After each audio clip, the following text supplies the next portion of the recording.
Assalamualaikum warahmatullahi wabarakatuh. Alhamdulillahirabbil alamin. Puji syukur kita panjatkan kehadirat Ilahi Robbi. Saudaraku, kita berjumpa kembali tepat pada hari ini, yaitu tanggal 10 Muharram 1444 Hijriah ya. Kalau orang tua-tua kita nyebutnya ini adalah bulan Asyura ya. Padahal Asyura itu hitungan ke-10 ya. Bulannya namanya Muharram. Orang Jawa nyebutnya Syuro karena tanggal 10 ada sebuah makna yang luar biasa yang selalu tiap tahun tidak kita lupakan, karena guru-guru kita, para kiai kita, guru agama di SD dulu tahun 74-an itu bercerita bahwa tanggal 10 Muharram itu Nabi Yunus dibebaskan.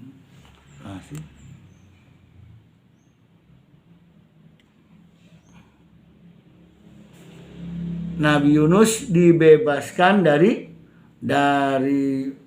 perut ikan. Nabi Ibrahim bebas dari tidak mempan dibakar. Nabi Musa selamat dari kejaran Fir'aun. Dan banyak cerita yang lainnya. Berkaitan dengan 10 Muharram ini, dan bulan Muharram adalah satu bulan di mana Nabi itu berkaitan dengan hijrah. Ya. Entah tanggal berapa mulai berangkatnya, yang jelas hijrahnya Nabi itu dari Mekah ke Madinah, dari Mekah ke Yasrib, yaitu nyampe di Kuba, ya, nyampe di Yasrib, itu sampai akhirnya di Yasrib tanggal 12 Rabiul Awal.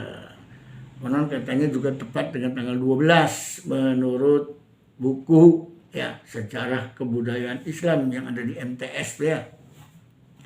Saudaraku ya, betapa hijrah ini memiliki nilai sejarah yang sangat perlu kita harus tahu. Di mana Rasulullah menyampaikan la ilaha illallah, menyampaikan akidah, mengenalkan Allah di masyarakat jahiliyah yang mereka nggak mau, mereka menolak, mereka menentangnya. Ya, jangan rubah kebiasaan kami, adat istiadat kami menyembah berhala dan adat-adat yang lainnya. Jangan coba-coba diganti dengan adat Islam atau sistem Islam dalam membangun masyarakat. Tidak, kami tetap punya tata krama dan aturan hidup menurut adat istiadat jahiliyah. Nah, di situ sehingga Abu Jahal itu betul-betul jahilnya memusuhi Nabi, padahal itu pamannya sendiri, paman Nabi, sehingga terus mengadakan pertentangan dan perlawanan. Ternyata saudaraku, bukan itu saja. Abu Lahab dengan hartanya yang begitu banyak, dia gunakan untuk menghalang-halangi dakwah Nabi. A'udzubillahi minasyaitonirrajim. Tabbat yada abi lahabi wa tab. Ma agna anhu maluhu wa ma kasab. Wah, luar biasa saudaraku. Ya, celakalah Abu Lahab, celaka dengan kedua tangannya dan hartanya yang dia gunakan untuk menghalang-halangi Nabi.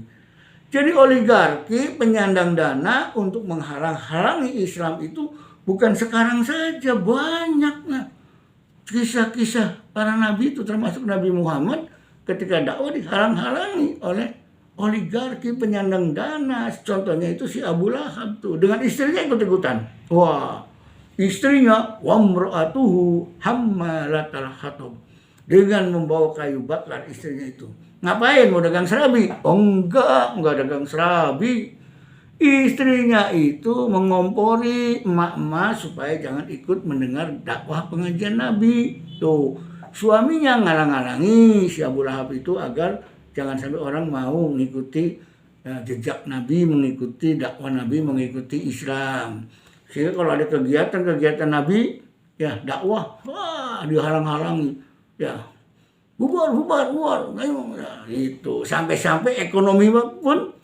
ekonominya dimatikan. Jangan jual beli dengan orang Islam, biarkan orang Islam tidak laku dagangnya, ya.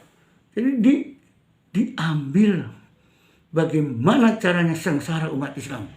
Bila perlu mati ya los, gitu ya. Nggak berani langsung ngebunuh. Ekonominya dulu dibunuh, ekonominya dimatikan agar mereka kelaparan dan mati. Ya, dimelaratkan. Kalau melarat, bisa dikuasai oleh si Abu Lahab penyandang dana.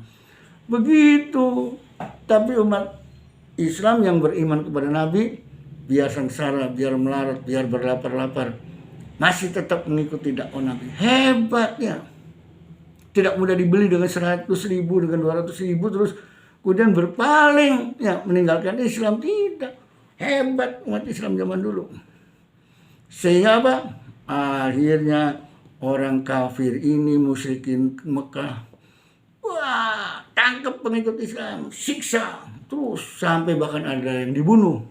Ya, Yasir itu sahabat Nabi dibunuh dengan istrinya, anaknya selamat, ya, Amr. Nah, disinilah saudaraku, mereka sudah tidak bisa lagi menangkap dan memenjarakan, mereka sudah tidak bisa lagi menghalang-halangi, akhirnya dibunuh. Nah, untuk menyelamatkan itu Nabi Muhammad memerintahkan pengikutnya sedikit demi sedikit untuk pergi ke Yasrib. Yang kemudian Yasrib dikenal dengan Madinah. Sampai tinggal sedikit, tinggal Nabi dengan Abu Bakar, Sayyidina Abu Bakar, Sayyidina Ali.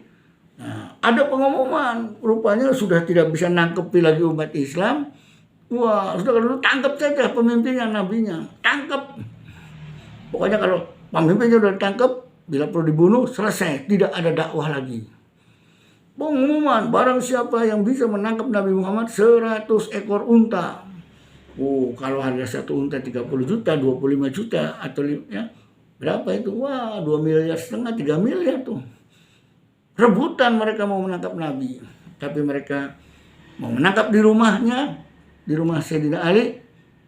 Mereka tidak bisa melihat Nabi ketika Nabi keluar dari rumah malam-malam menuju Gua Sur. Nah, di sini ada kisah menarik, saudaraku. Di Gua Sur itu Nabi Muhammad 3 malam. Tidak langsung ke Yasrib, Madinah. Tapi lihat situasi dulu. Ini orang-orang pada ngejar nggak nih? Para begundal-begundal, ya, untuk menangkap Nabi. Nggak ketemu kan? Nah, akhirnya nggak ketemu. Karena Nabi ngumpet.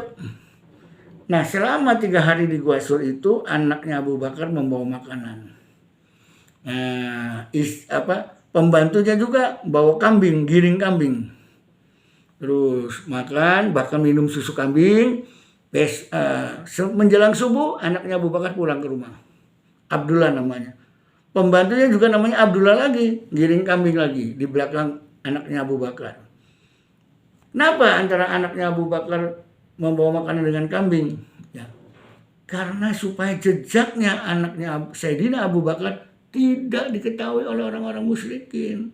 Yang ada hanyalah jejak kaki kambing.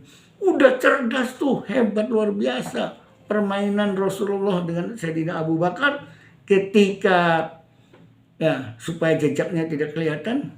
Caranya seperti itu. Makanya umat Islam harus cerdas, ya. Jangan mau mudah dibohongi, dijanji-janjikan, jangan mudah diemeng-emengi dengan bantuan, sumbangan, apa dan sebagainya, ya, dan sehingga apa? Sehingga lupa kepada Islamnya itu sendiri. Hanya dia mementingkan untuk sesaat bantuan, tapi ruginya berkepanjangan. Nah, di situ makanya jangan sampai, ya, umat Islam tuh, ya, dalam kondisi apapun harus tetap bersama, saling tolong menolong ketika ada yang perlu dibantu, sehingga tidak kemudian ada orang asing, orang lain yang menolong, yang membantu, dengan bantuannya akhirnya keimanannya tergoyahkan, menjual imannya dengan harga yang sedikit. Nah, jangan seperti itu. Mari kita semangat hijrah untuk merubah diri dari kebodohan menuju kepada kecerdasan. Hijrah dari kemiskinan, berupaya bagaimana supaya mendapatkan penghasilan, pendapatan yang menjadi lebih baik. Ya. Hijrah dari hal-hal yang jelek kepada yang baik. Kalau kelakuan kita kurang baik, kelakuan kita banyak melanggar aturan Islam, dari suka berjudi, suka bermain perempuan, suka bohong, suka menipu, suka ingkar janji dan sebagainya, yang jelas berbagai macam upaya, kita ini bergelimpang dengan dosa dan kemaksiatan dan perilaku kemungkaran, menghalalkan segala cara. Saatnya kita hijrah. kembali kepada ruh petunjuk Allah menuju kepada yang benar. Ihdinas siratal mustaqim. Itulah hijrah menuju kepada jalan yang terbaik, ya.